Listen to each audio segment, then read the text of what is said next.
He was funny. Sandra Newsom is talking about her son, Donyell Quinn. And while her memories focus on his strengths, Sandra admits he was also into trouble back in 1994. On April 15th of that year, Donyell was gunned down in a car on Hutchings Street along with his cousin, Donald Ewing. I can't even tell you. I cried so much until I don't even know that I still have eyes. One witness told police the shooter looked like a Lamont that used to date her niece. That was not 17-year-old Lamont McIntyre, but somehow McIntyre's name was brought into the investigation as a possible suspect.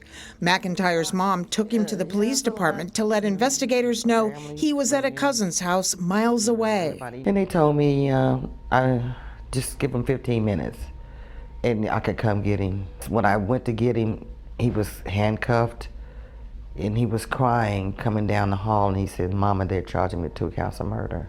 Just 5 months later, Lamont McIntyre was convicted in the killings. His mom says, You know, either one of the guys, yeah. she's always known Lamont didn't do it. Sandra Newsom says she's come to the same conclusion. She believes her son and his cousin were killed over drugs. Numerous witnesses have told her who did it, including relatives who were there.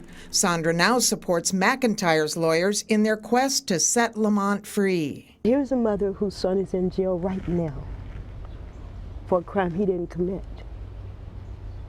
That he didn't commit. Why is he there? Why was there such a rush to judgment? Rosie McIntyre has spent one day a week the past 22 years visiting her son in prison. She hopes this year will be the last.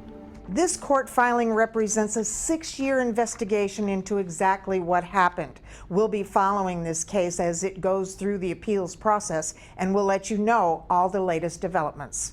Peggy Bright, KMBC 9 News. 40-year-old Lamont McIntyre has spent more than half his life in prison. In a statement, he says, in part, being charged, convicted, and sent to prison is like a nightmare I can't wake up from. I am so relieved to have lawyers and investigators who are fighting for me. I am totally innocent, and I look forward to proving that. To read his entire statement and how his case became an innocence project, go to KMBC.com or look on our Facebook page. And Wednesday at 10, a juror speaks publicly for the first time.